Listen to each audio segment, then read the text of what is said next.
Great. And thanks. And so the way we're going to work this session is I'm going to give you a little insight into my research and some of my work that we do these information sessions, and we do them in slightly different formats. This one, I'm going to kind of present some of the content based on my work as a researcher. I'm both a researcher and a practitioner. My PhD is looking at partnerships between business, government, and nonprofits. And I've learned a couple of things that I think are of interest broadly around partnerships. And the research shows us that from a leadership perspective, the skills to work across sectors can be enormously effective in terms of increasing profitability and increasing collaboration and all kinds of things. So I'm going to present some of those ideas for roughly 15 minutes, maybe a little longer because I like to talk.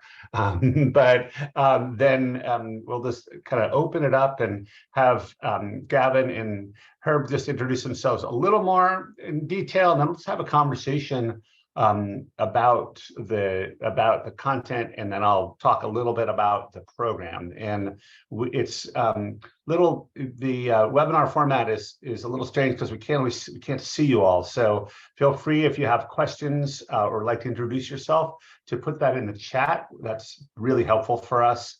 And so anything that comes up, feel free, or you wonder about, let us know, and be helpful if you wouldn't mind just telling us a little bit about who you are. So I'm just going to dive into content. As I said, I'm not going to. Could be a whole, many lecture series, but it's going to just kind of condense it pretty briefly. Herb and Gavin are pretty familiar with some of this content, but I'm just going to run through it a little bit because it may be of interest to some of you, and it gives you a little taste for, if you took this program, one of the sessions that I lead and some of what I bring to it. But our whole program is a collection of 10 different sessions taught by experts in their area. So thanks. Oh, the chat's disabled. Okay, so let's see if we can fix that. If you can. I'm sorry, I did. So if you can try a little test run really quick, let's see if that works.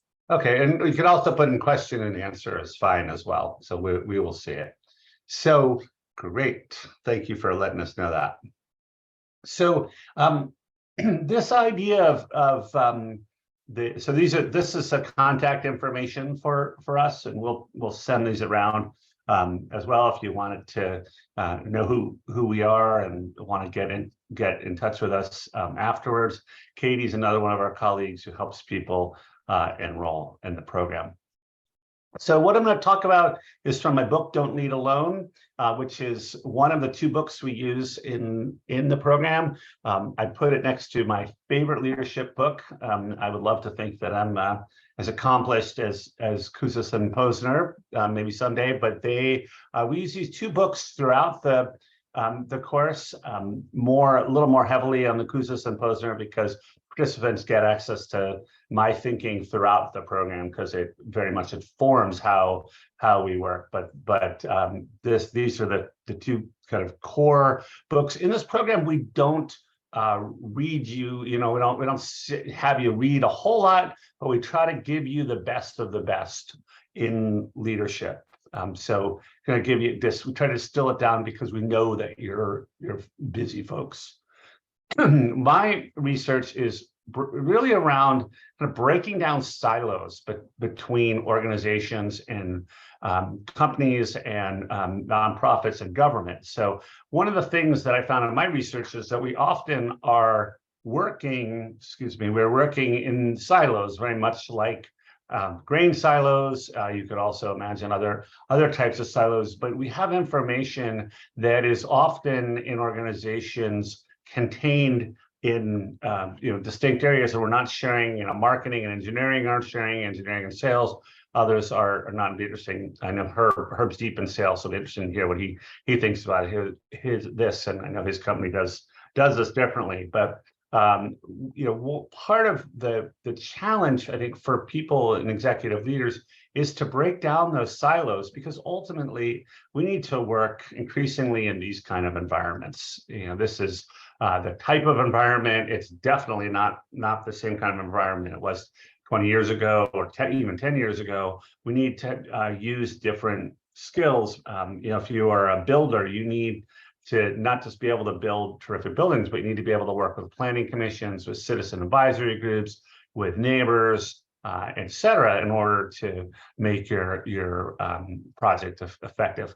Nothing like the COVID crisis to show us the importance of vaccines and the importance for industry to be able to work with government, for scientists to be able to work with business people to work with community groups in order to get vaccines and other critical supplies out there. So we're very interested in this kind of work. It's a personal passion of mine. So my research and my passion is really around this, and this is the sort of premise of the book, which is that we need to help leaders think like a system, act like a network, and lead like a movement in order to get work done effectively in that environment that I just showed you in the last slide. So this was about a 3-year research effort for us, or for me and my research colleagues. The first part of it was so we call think like a system, using system thinking, and it breaks down into 6 skills, which is in order to be effective in working between different sectors, is to be able to, and if I had more time, I would kind of go into these in more detail, but these are the 6 skills that we particularly looked at in terms of what effective companies and effective cross-sector initiatives were doing.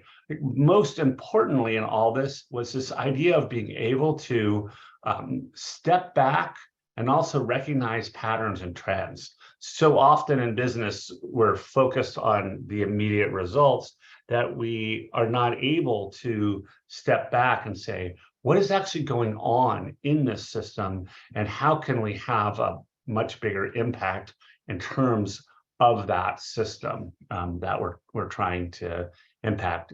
This is obviously the bigger the company that you work in, or the bigger organization that you work in, the harder that can be. We work with a fair number of government agencies here, given the Sacramento region, and that can be particularly challenging because people often are under-resourced and overtaxed in terms of what they're trying to do. And the very best organizations are able to take a step back and say, who do we want to be in this partnership, and how can we bring in new partners in new ways? I'm going to actually skip over the slide. Boy, there's so many great examples of this. This is a really fun partnership I worked on years ago, where the healthcare industry and the insurance industry were interested in bringing in healthy members. A lot of as many of you, maybe some of you are even in the insurance industry, when your population's aging, it becomes a whole lot more expensive when you have your membership being older, or people that are not as active. And they wanted to bring in younger and more active people. And they said, how could we potentially enroll and give benefits to younger members that wanted to become part of the insurance company? And we partnered with quite a number of park districts. And we actually worked with some benefits where physicians could write prescriptions to spend time in the outdoors. And so it lowered drug costs. The physicians were excited about it. Insurance companies were really excited about it because it kept their population healthier and spending less on pharmaceuticals and others. And the park districts were really excited about it. It actually became a national movement. Super fun. There's a whole initiative called Healthy Parks, Healthy People, and Kaiser and United Health and a number of other insurance companies were big supporters of that initiative. And the point there is, you wouldn't necessarily think of park districts and insurance companies as partners, and that was a really interesting partnership that was mutually beneficial to everyone. The second big one that the big sort of category of skills that we found in the research was this idea of acting like a network, which was sort of able, if people and leaders and organizations that could literally amplify their work by not just thinking about their own sphere of influence, but by understanding how other parts of their organization or other partners were able to work. Those of you, this is, depends on the industry you work in, but, obviously if you're an engineer, you speak, I'm focusing on number 3 here, often a very different professional language than your marketing group does. If you work in the private sector and need to partner with the government, you'll find that you have very different tolerances for risks, very different approaches to the way you do your work. And the more that you can understand how your partners communicate professionally, how they get done, and where the power is in their organization, it's incredibly, can be incredibly effective. I remember I was working with a group, and they were trying to make inroads into selling a product into hospitals, and they thought, oh, well, we're going to, sell to doctors. And it took a fair amount of time of really understanding that the power in these hospitals for purchasing decisions wasn't actually with the doctors, it was with the medical administrators. And they had to understand the way that medical administrators thought about work, how they did their work, and how they made decisions, and literally had to understand their professional language, which was often very different than the language of sales and often very different than the language of the physicians. And so, this can play all kinds of different ways. We've had people from large state agencies, large companies like Herbs, and sometimes those have to come together and work in new ways. And if you can figure out how those entities work, that can be just so much more effective. This is a really interesting organization that is a nonprofit that works with local government. I know there's some government folks on the call and the webinar, and they were trying to solve some environmental issues in cities, and they found that it was too hard to figure out something in say Seattle or Los Angeles. They would have to learn and relearn the information. And so one of the funding agencies said, well, how about if we could spread this information throughout the whole network? And the funder put up money to ultimately start an organization, in this case called the Urban Sustainability Directors Network, where they said, hey, how about we pull together all the people from the various cities in North America that are working to solve some of these problems, like in this case, one of them was bus rapid transit through urban corridors. Turns out that's fairly challenging to do, and yet some cities had figured it out, some had not. And they said, well, how about we're going to put up $100,000 and we want to share best practices. And we put up a competition. They said, we want 4 cities to collaborate and then share that information throughout the network. And what it did was share all kinds of innovation from, say, Memphis to Boston to Las Vegas to Los Angeles, and incredible innovation and a much more effective use of resources. And their members are now span even more than it says on the slide, well over 90 million members. And it became a way to amplify their efforts as a sector rather than trying to do the work as just a silo. In this case, one particular city they could learn from many other cities. The last part of this is leading like a movement, which I often, and they're put in a certain order, this sort of think like a system, act like a network, and then leading like a movement, which is to move it forward and to take your work and to really put the kind of rocket fuel behind it so it can be so much more effective. And there are these are the 7 sort of skills that we identified that great organizations and leaders found that they could do. And I could spend a while talking about each of these, but there's a number of them that are particularly important. One is building diversity, not just in terms of sort of racial or gender, but truly diversity in skill sets as well as racial and gender on their team, building really different and bringing in different voices.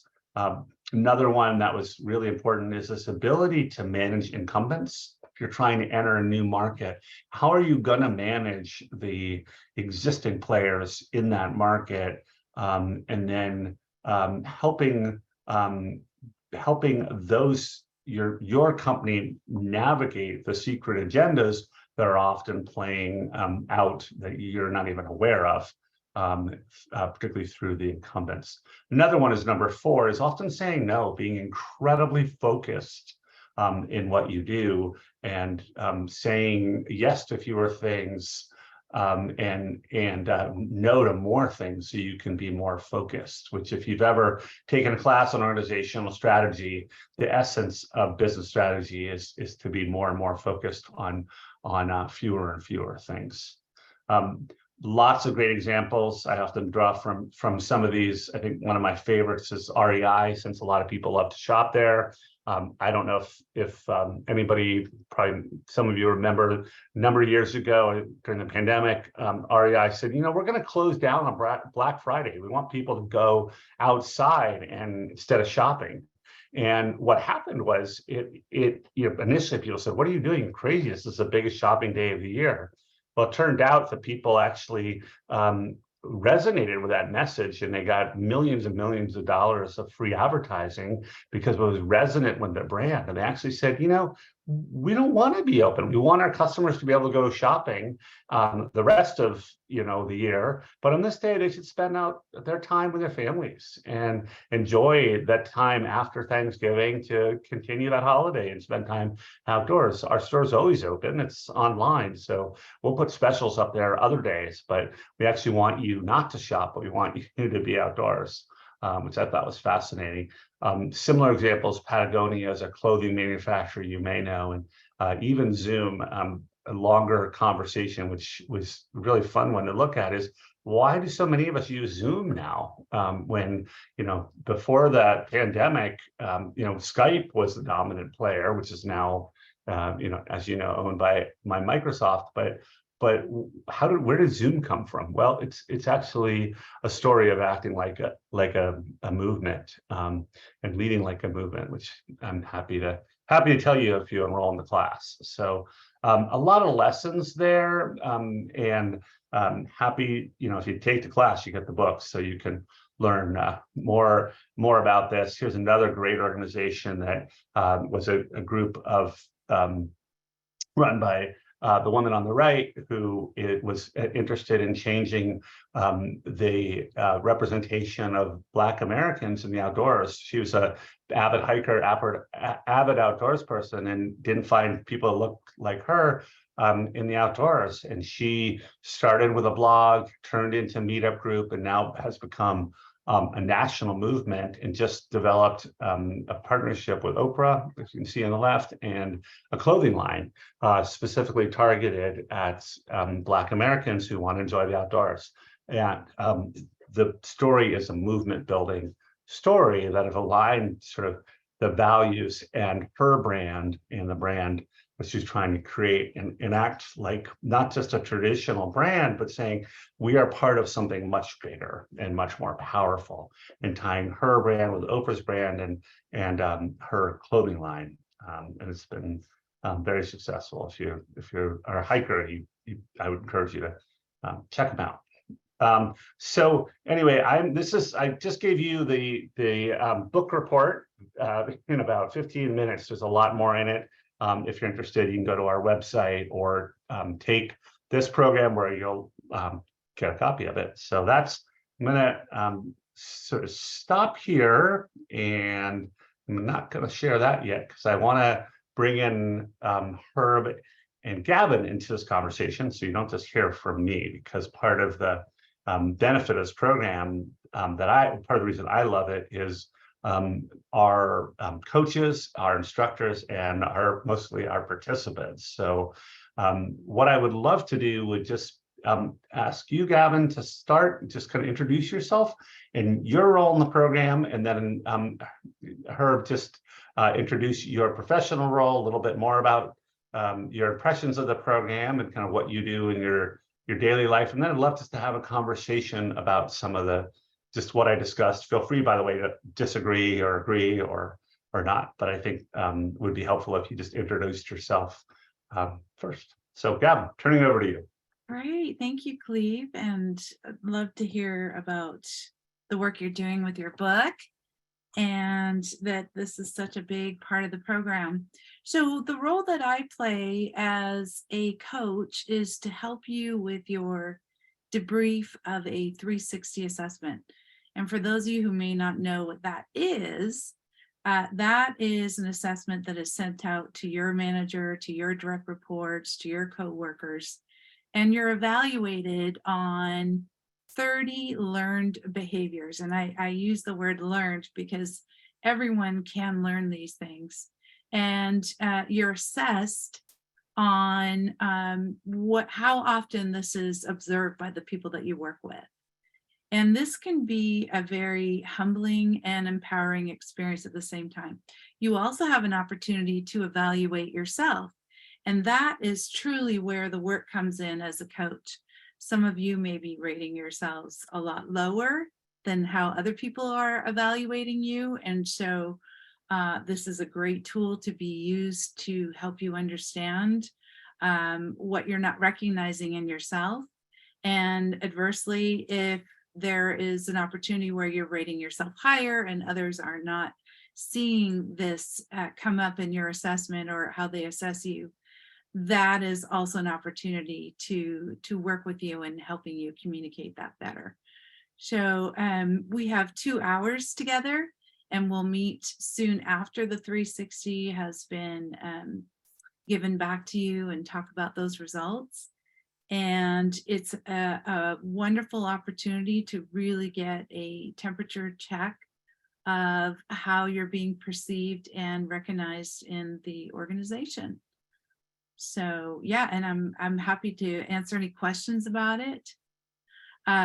Maybe I'll just end with there's 5 things that you're being evaluated on, which is, modeling the way, like how are you showing up? What is your credibility as a leader? It's inspiring a vision, so being able to see what's coming ahead and be able to get the input from your team and be able to have a shared vision, knowing what your values are, what your personal values are, as well as what the organization values are, and how much you're in alignment with that.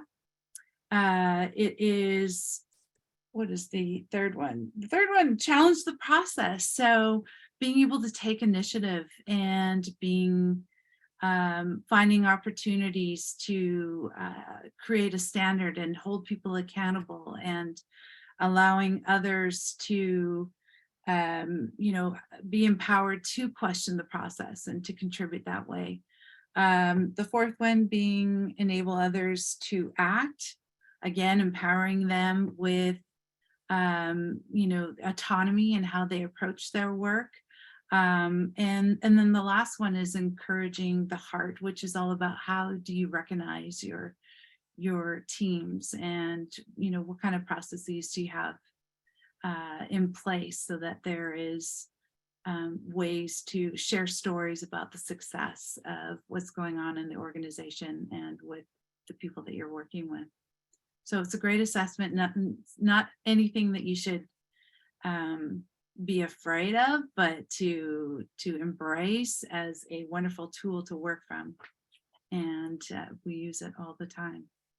So Thank you, Gavin. That's great. And Gavin is one of 3 coaches in the program, and it's one of the highlights you hear over and over again is the quality of our coaches. They're incredibly well trained. They're certified, and they really tailor their work based on your interests and the way that the 360 comes back. And that word when you said assessment, I was like, oh, that makes me nervous, because I've done these, and you may think, oh man, that's scary. And Gavin's role is to help demystify it and not make it scary. And really, we really take everything from a strengths-based approach here. So it's not about, oh, you're gonna, get fired or demoted or something. It's really about how do you accentuate your strengths and build on those.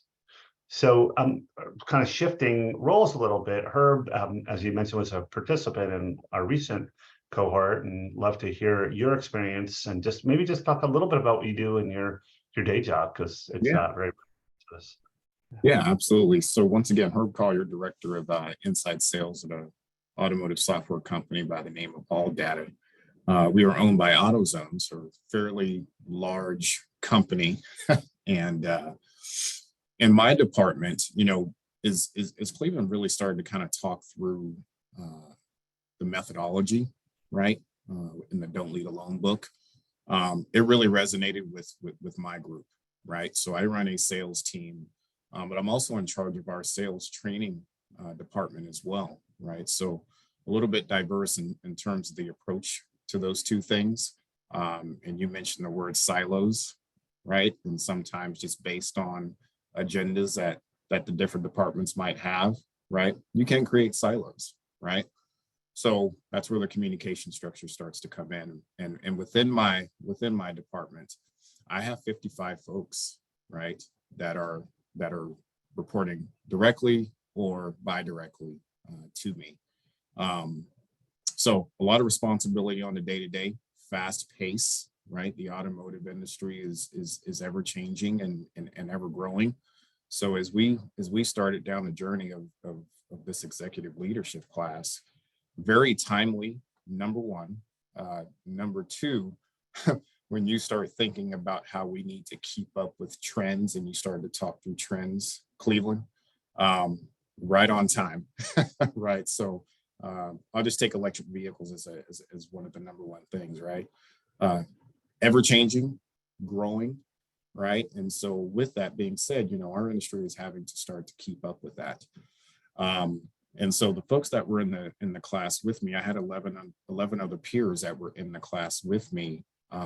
We're all moving in the same direction, but what we all found out is that we were doing it very differently, right? So when you start to say, think like a system, right? This course really allowed us to kind of form a collaboration method, right? In order for us to ensure that we're moving in the right direction, but also leading our folks down the right path. One of the most, I'll just kind of go through, Cleveland, a few of the most powerful things that I took away from this course. And I'll use the word vulnerability, because that was one of the things that we really talked about at the beginning of the course.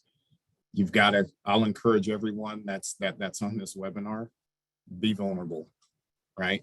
Open yourself up to be able to take feedback, right? Walk through that evaluation, but understand that the assessment will all at the end of the day, it's going to empower you to be the best leader for your people, right?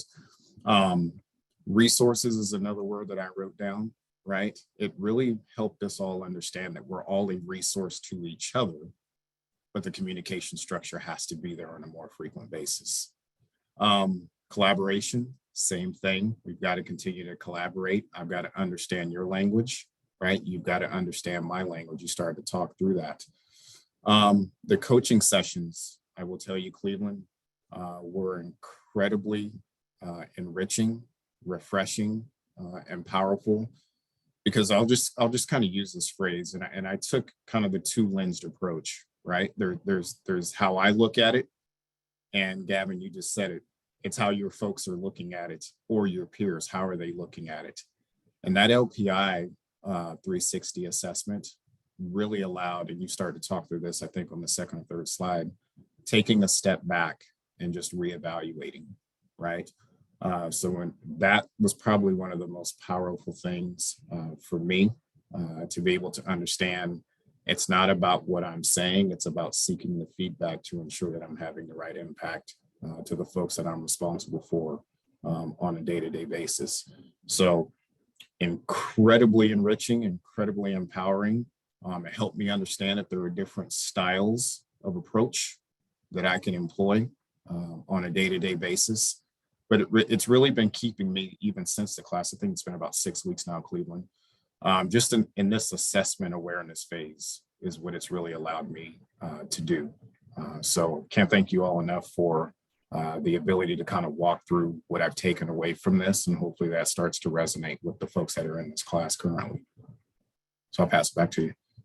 Yeah, thanks. I again want to invite any of the webinar participants to put in the chat or the questions and answer. Those buttons are in the bottom of your screen.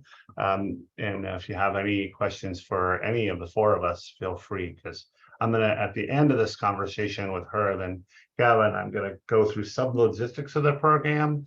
But would encourage you, if you had a very specific question for one of us before then or during that, to let us know. But Herb, you started down this road a little bit of the way that some of what I talked about resonated for you in your work. Any other, and then I'm asking you the same question, Gavin, just anything that I talked about that resonated for you and in your work. I'm just a little bit intrigued by this idea of the professional languages, understanding how others kind of see you and see you. And I think particularly because you're in a sales function, curious how that plays out for you.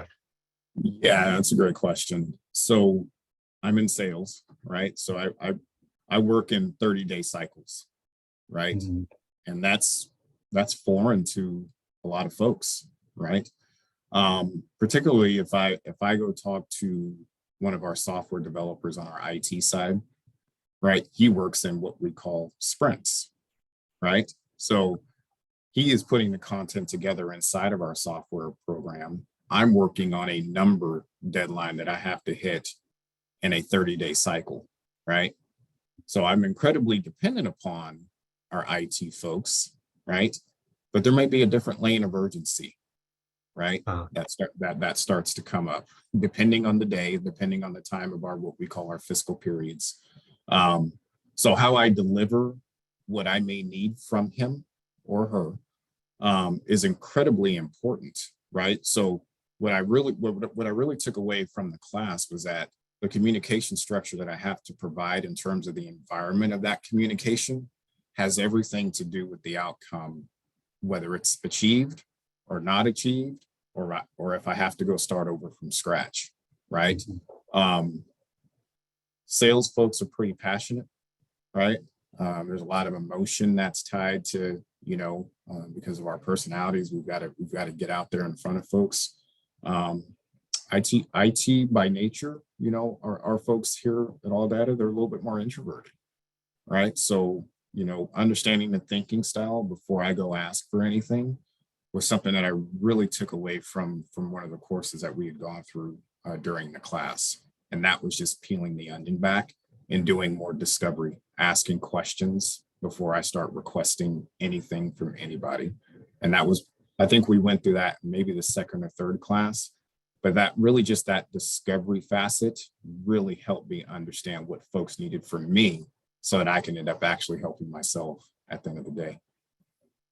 Yeah, thank you, Herb. Great. Yeah, great response. I really appreciate that, and that resonates for me as well. I think, and I missed your cohort.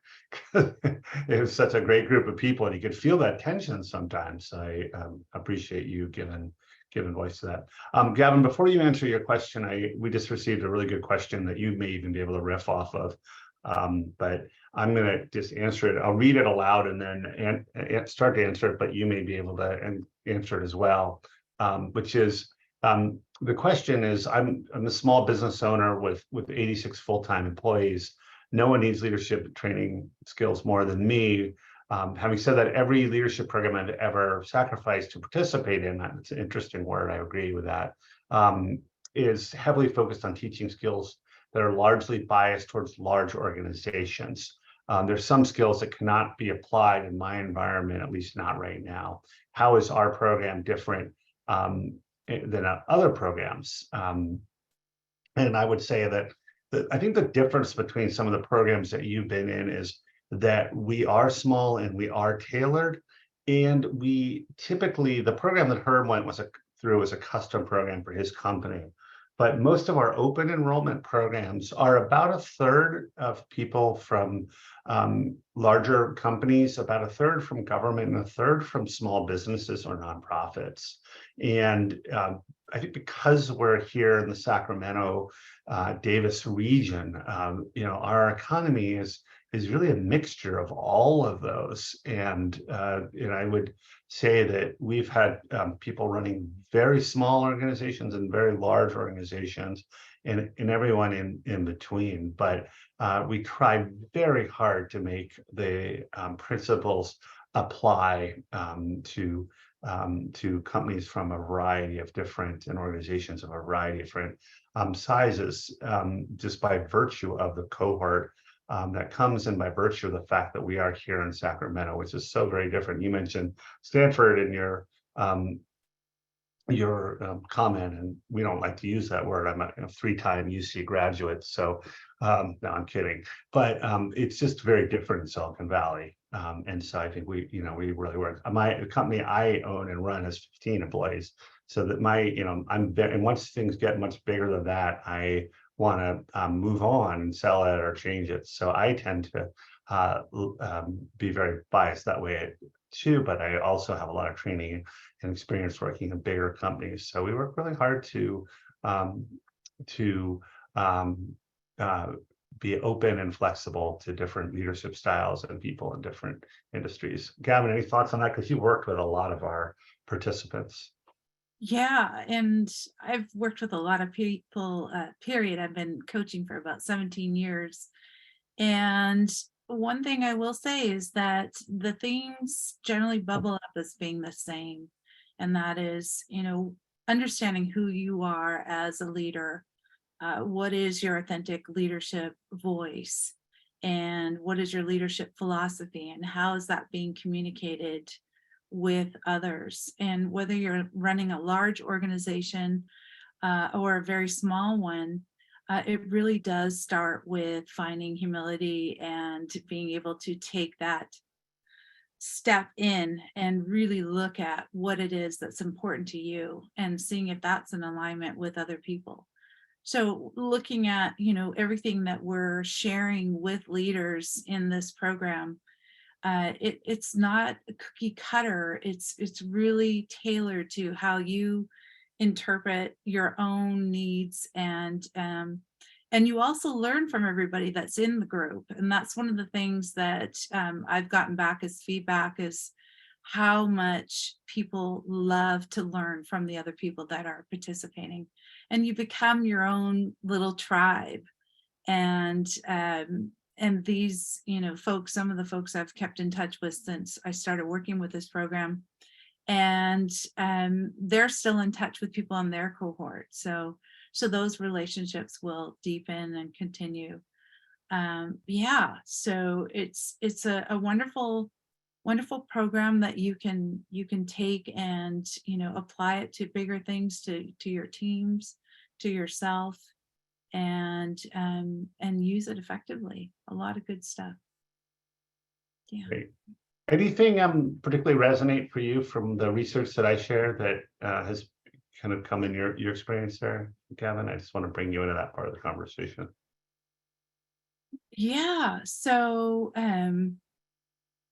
I think that as far as what is important, it really comes down to being able to connect with others and to have a shared mission. And that does take a lot of empathy, a lot of curiosity, being open to hearing other ideas, and not knowing. As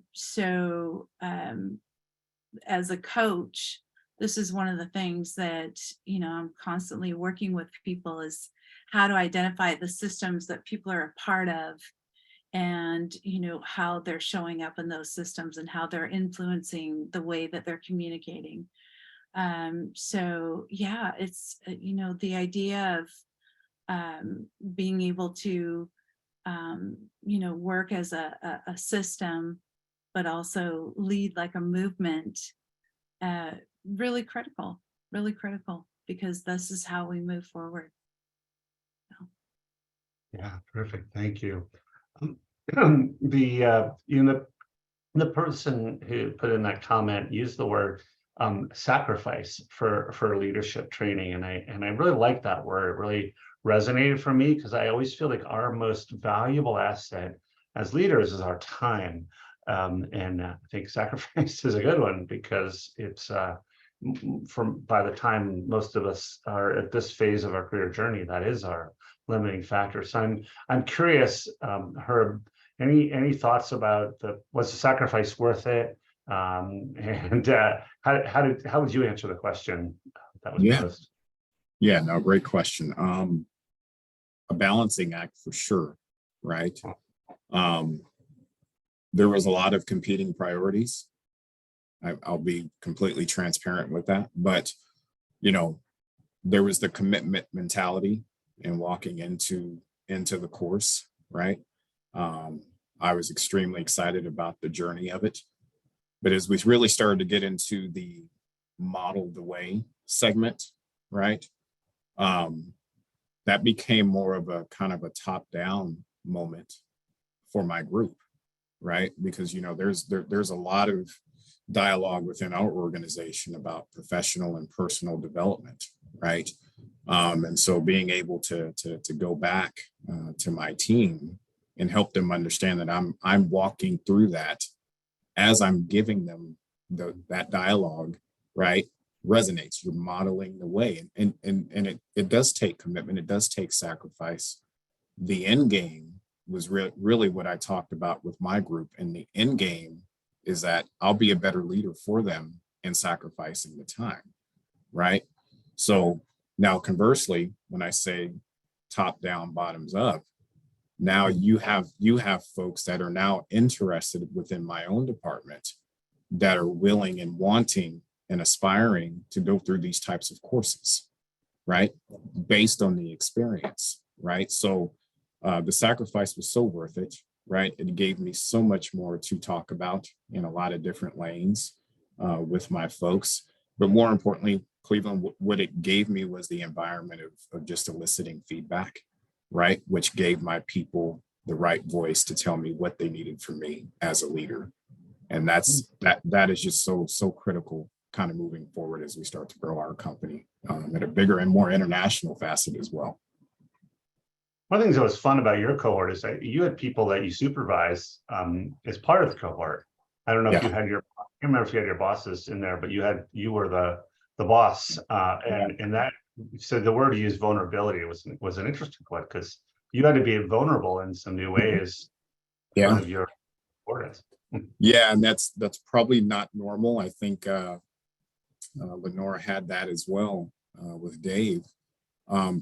But man, you know, what a bond we gained by going through that experience together. And it didn't become about, you know, whether it was titles or positions, so to speak. It was more about, are we growing as leaders and are we growing together, right? So that's where that kind of lead like a movement, think like a system moment comes in, is that we both have something that we can carry forward to our groups, right? So extremely powerful. So the sacrifice was very much worth it. Yeah, interesting. We have one cohort that I taught about a year ago, and they're still meeting as a cohort.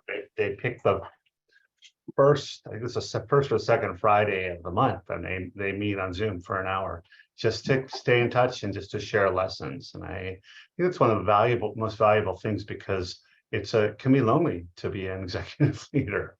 And I think that's part of what you gain from this program, is this ability to see people in new light and learn from them. So I want to shift now just to giving a brief overview of the program.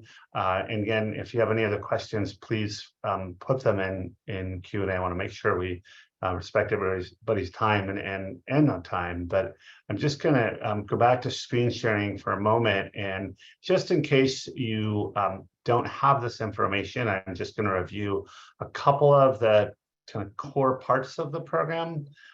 This diagram shows the 4 pillars of the program, which is first and foremost our curriculum, which is designed for executives. It's designed to not overwhelm you with reading. It's designed to be research-based but practitioner-focused. So you don't have to, spend a lot of time reading hundreds of pages, but you get the essence. So often from really highly credible, condensed sources. The second one, which we've addressed a little bit in ties to the third pillar, which is the 360-degree feedback, and then the coaching and executive coaching and leadership support based on that feedback, which people find to be just one of the highlights of the program. And it really ties to, I think you get a sense of this from hearing Gavan speak, but just the quality of our coaches and their training. And they can really help you interpret the results and build on them so you can take your leadership to the next level. The final piece of this is organizational transformation plan, which is meant to be kind of a capstone project through the program, where you take something that your organization or your company is facing, and you use the skills and the approach of the program to help solve a particular organizational challenge and pull that together. And people find that to be a really nice organizing principle, and to take some of the lessons from the program and make them immediately applicable to your organization. This is a more detailed look at the curriculum that first pillar is based on. We have the 10 core classes that we focus on. We added a number recently that or kind of changed some as we're always revising the curriculum to focus on things like inclusive leadership and bias, to focus on mindful leadership and leading as coach, and a number of other topics there. But these are the core curricular elements of the program. Happy to answer questions on that either now or afterwards. The program is meant to be designed for busy people.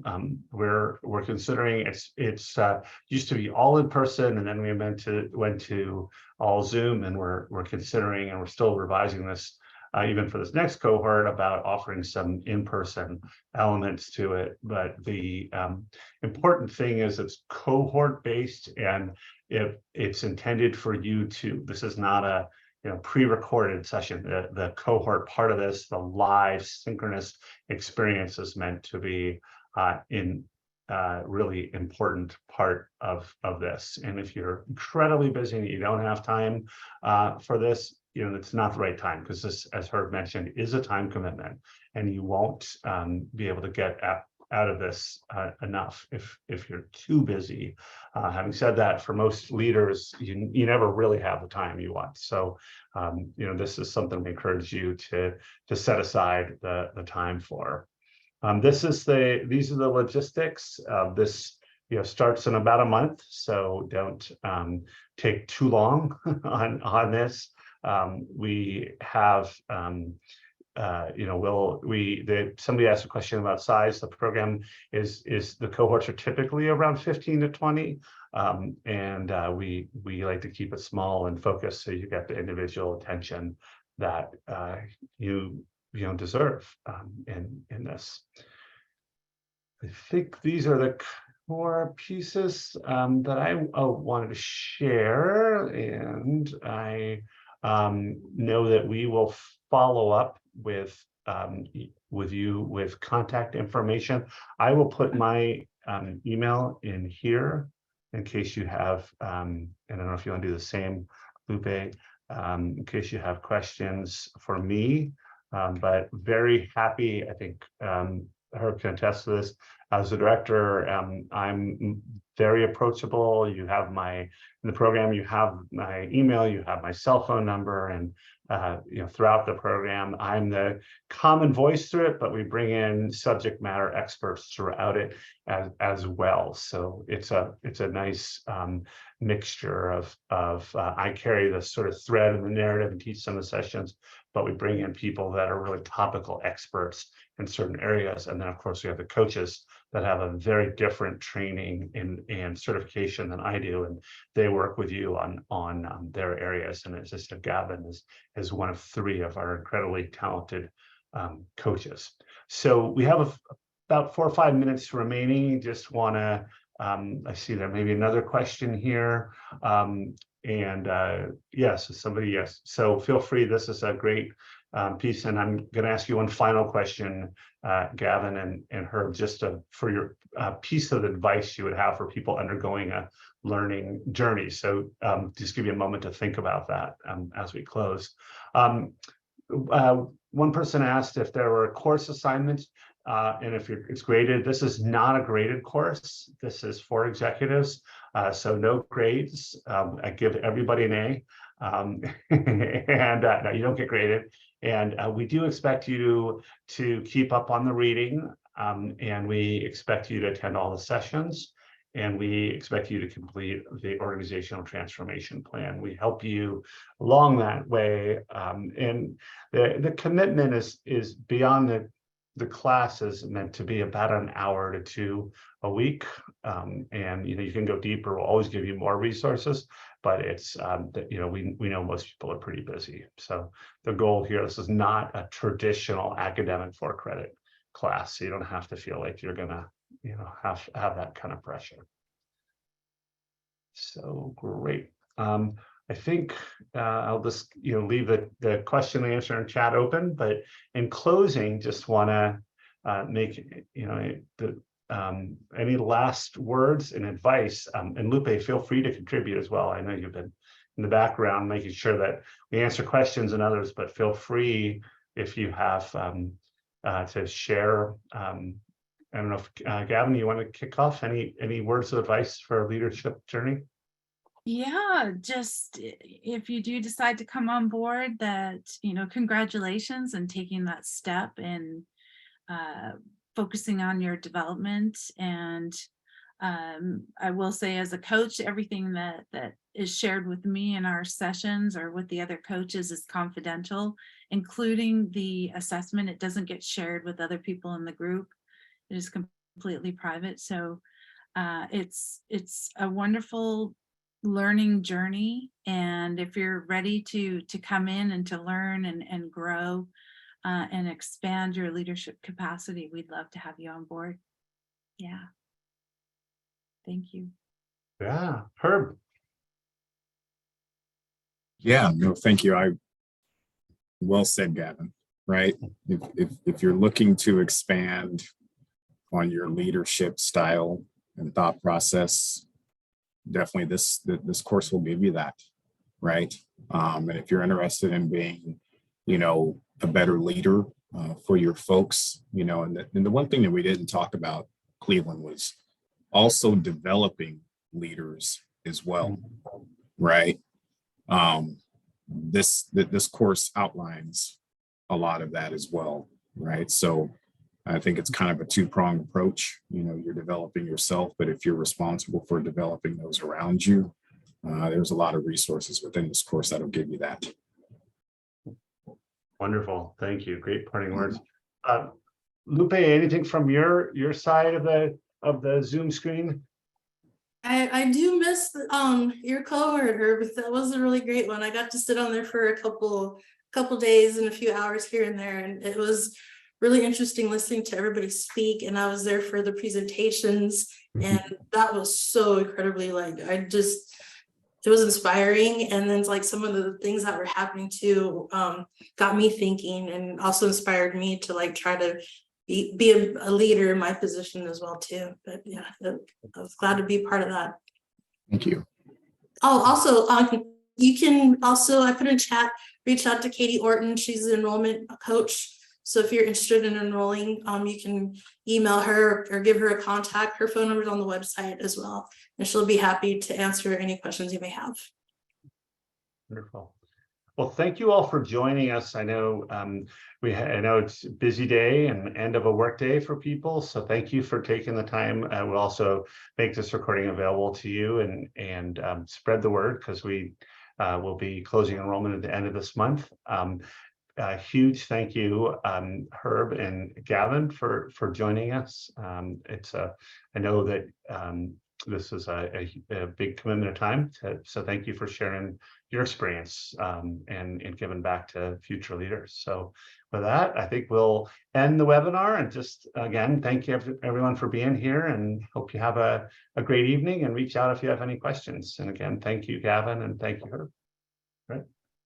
Thank you all. Take care. Take care.